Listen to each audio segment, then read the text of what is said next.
가계약이 계약으로서 인정을 받으려고 하면 구비 요건이 4가지가 있어야 된다는 겁니다. 2001년도 3월 23일자 대법원 판례가 나와 있는데요. 첫 번째, 가계약을 진행할 때 이 목적물이 특정이 되어 있어야 하는데요.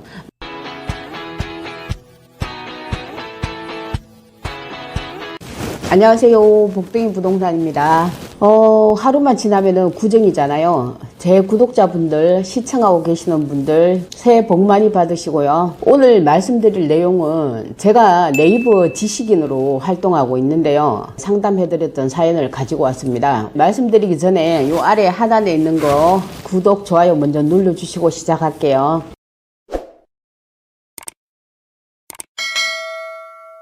오늘 제 블로그에 포스팅을 했는 내용인데요. 우리가 계약을 할 때 가계약금을 보통 먼저 걸잖아요. 가계약금을 걸 때 어떤 걸 체크를 해야 되는 건지 자세하게 알려드리겠습니다. 사연을 보낸 남자분은 30대 남자분인데 부동산을 통해서 전셋집을 구했는데 이사 날짜가 서로 맞아야지 계약을 하잖아요. 현재 살고 있는 세입자분이 10월 2일 날 나갈 수 있다고 해서 집도 깔끔하고 마음에 들어서 계약하고 가계약금을 50만 원을 넣었습니다. 그리고 하루 지나고 나니까 부동산에서 전화가 왔대요. 지금 변동사항이 생겼다. 세입자분이 갑자기 급한 사정이 생겨가지고 10월 2일 날 나갈 수 없다고 한다. 빠르면은 10월 중순에 나갈 수 있고 늦으면 10월 말쯤 돼야지 이사를 할 수 있다고 하는데 혹시 그 날짜가 괜찮으시냐 하고 전화가 왔다 하더라고요. 매매를 하든 전세를 하든 월세를 하든 그쪽에서 돈을 받아가지고 나오면 내가 살던 집에 다른 사람이 들어오고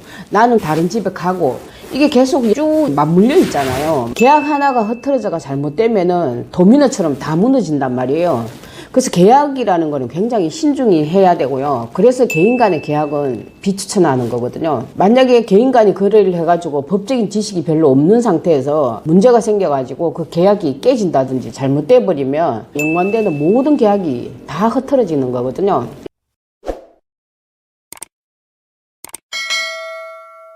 이분이 나는 상황이 이렇다. 내 집에도 새로 들어올 사람이 이미 계약을 했고 그래서 저는 그 날짜에 꼭 들어가야 된다. 이랬더니 그럼 임대인에게 그렇게 전달을 하겠다 한 거예요. 이분은 이쪽에서 안 된다고 하니까 그러면 이 계약은 없던 걸로 할 거니까 계약 해지해달라. 그리고 제가 보낸 50만 원 돌려달라 하고 부동산에 전달을 한 겁니다.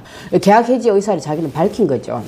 그리고 이제 이 집이 안 된다고 하니까 질문자분은 자기 집에서 10월 2일자로 집을 빼줘야 되니까 본인도 10월 2일에 맞춰가 다른 집을 구해서 나가야 되는 거예요. 그래서 부랴부랴 시내 돌아다니면서는 그 날짜에 맞는 집을 마침 있어가지고 계약을 했답니다. 계약하고 난 다음에 이틀인가 있다가 부동산에서 전화가 왔다는 거예요. 손님이 계약을 해지한다고 하더라 하고 제가 전달을 했더니 임대인이 현재 임차인하고 이야기를 잘 돼가지고 그냥 원래대로 10월 2일 날 들어오실 수 있다고 그냥 계약 진행하자 한다. 그냥 이대로 진행을 합시다. 이러더라는 거예요. 그래서 이분은 아니 그날 계약 안 된다고 해가지고 계약 해지 통보를 하지 않았냐. 그리고 저는 다른 집을 이미 계약을 했다. 그러니까 그 계약은 제가 없던 걸로 해달라고 했기 때문에 그냥 가계약금 50만 원만 돌려달라 이렇게 이야기를 한 거예요. 그랬더니 알겠다 하고 전화를 끊더래요. 그리고 한참 있다가 전화가 다시 걸려왔는데 이런 이야기를 하더랍니다.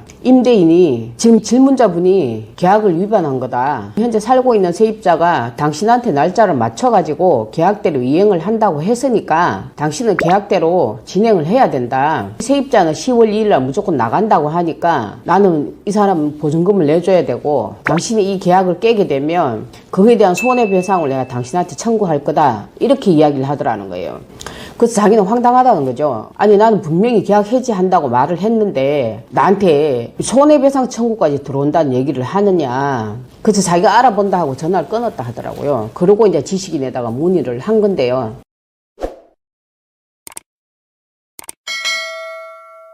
이분이 질문사항은 두 가지였어요. 첫 번째, 집주인이 저한테 손해배상 청구를 하면 제가 돈을 물려줘야 되는 겁니까? 두 번째는 이 상황에서 제가 보내준 그 가계약금 50만 원 못 받으면 왜 못 받게 되는 건지 자세하게 설명을 좀 해달라는 거예요. 이런 경우에 대해서 제가 답을 해드리겠습니다. 가계약이 본계약이 아니잖아요. 이 본계약이 아닌 가계약이 계약으로서 인정을 받으려고 하면 구비요건이 4가지가 있어야 된다는 겁니다. 2001년도 3월 23일자 대법원 판례가 나와 있는데요. 첫 번째, 가계약을 진행할 때 이 목적물이 특정이 돼 있어야 하는데요. 만약 어느 아파트다, 어느 빌라다 이러면은 이름만 나오는 게 아니고 정확하게 주소가 나와 있어야 되고요. 동호수까지 정확하게 지정이 되어 있어야 됩니다. 두 번째는 각 계약 당사자 간에 의사가 합치를 해야 돼요. 예를 들면 매매 계약이다 하면 나는 이 물건을 팝니다 하는 의사가 분명해야 되고, 사겠다는 분도 나는 이 물건을 제가 사겠습니다 하는 의사가 분명히 합치를 해야지만이 된다는 거예요. 임대차 계약도 마찬가지입니다. 세 번째는 매매 계약도 마찬가지고 임대차 계약도 마찬가지인데요. 이 금액이 특정돼가 있어야 됩니다. 금액이 특정돼 있지 않으면 가계약이 성립될 수가 없어요. 매매 금액 얼마, 그래서 계약금 얼마, 중도금 얼마, 잔금 얼마. 임대차 계약도 마찬가지입니다. 전세금 얼마, 보증금 얼마에 월 얼마. 그런데 계약금은 얼마, 잔금은 얼마, 이렇게 정해져야 돼요. 그 다음 마지막으로 날짜가 특정돼 있어야 됩니다. 계약을 언제 하겠다는 날짜가 분명히 정해져야 되고요. 중도금은 굳이 날짜가 안 정해져도 괜찮습니다. 잔금 날짜도 특정이 돼가 있어야 됩니다. 그럼 이걸 정리를 하자면, 첫 번째, 목적물이 특정되어 있어야 된다. 두 번째, 계약 당사자들끼리 의사 합치가 되어야 된다. 세 번째, 물건에 대한 금액이 특정되어 있어야 된다. 매매든 임대차든 금액이 확실하게 특정이 되어 있어야 합니다. 네 번째, 계약일과 잔금일이 명시가 되어 있어야 돼요. 가계약금을 걸 때 문자로 하든 구두로 하든 상관이 없습니다. 근데 구두는 나중에 입증에 문제가 생기기 때문에 가급적이면은 문자 내지는 카카오톡, 음성통화, 영상통화 이런 방식을 취득하실 것을 권해드리고요. 이렇게 해서 보통 계약을 진행하는데, 만약에 이 계약할 때 이 4가지 중에 한 가지라도 빠졌다, 그럼 그 계약은 성립하지 않습니다.